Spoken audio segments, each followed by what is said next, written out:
هغه ووټر سره به افسوس وکړم چې کوم ووټر په 2013 کې پی ټی آی له ووټ ورکړو، په 2018 کې پی ټی آی له ووټ ورکړو او په 2024 کې ووټ ورکړو. د پی ټی آی په بکسه کې دوه قسمه ووټ کړو ته ټول عمر.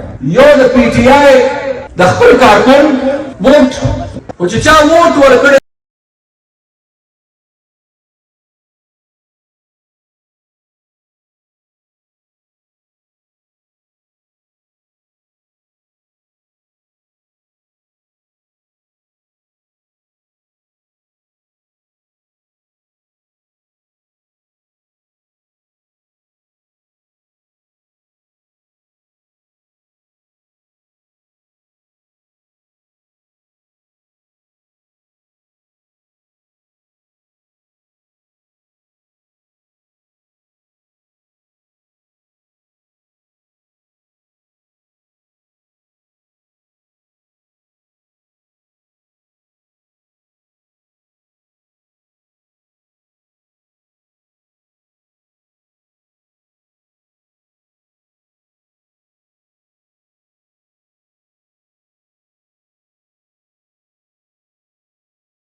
او کله د لیډر گرفتار شو نو د درپردا هغه خلکو سره معاهده وکړه چې کوم خلکو د لیډر په جیل کې چولې. ځکه ورته وایم چې ډېر هوښیار دی، ځکه چې هغه خلکو سره دو خبره خپله جوړه کړه او دا یقیني کړه چې په پی ټی آی کې بل هېڅوک هم دلته د وزیر اعلی کرسۍ ته را نه شي، بلکې دی په خپله د وزیر اعلی کرسۍ ته راورسي.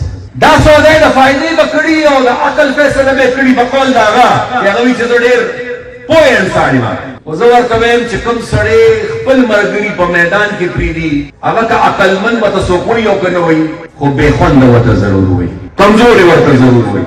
او موږ وکتل چې څنګه خپل ملګري د په میدان کې پرېښودل. ستاسو یاد شي یو ځل په اسلام آباد کې په میدان کې خپل ملګري پرېښودل، بیا په دویم ځل په اسلام آباد کې خپل ملګري په میدان پرېښودل او که درېیم ځل راغی نو درېیم ځل به بیا کې خپل ملګري په میدان کې دغه شانتي. او بیا بدقسمتي دا چې نه د خپلې پارټۍ وفادار او نه د پښتنو وفادار. چې کومو خلکو پی ټي آی له ووټ ورکوم نن د هغې نه زه دا تپوس کوم چې تاسو کالاباغ ډیم جوړول غواړئ، تاسو د کالاباغ ډیم په حق کې یې، ځکه چې ستاسو وزیر اعلی وایي چې زه کالاباغ ډیم جوړول غواړم. وایي سیلاب ډېر نقصان وکړ نو ځکه اوس د کالاباغ ډیم ضرورت دی.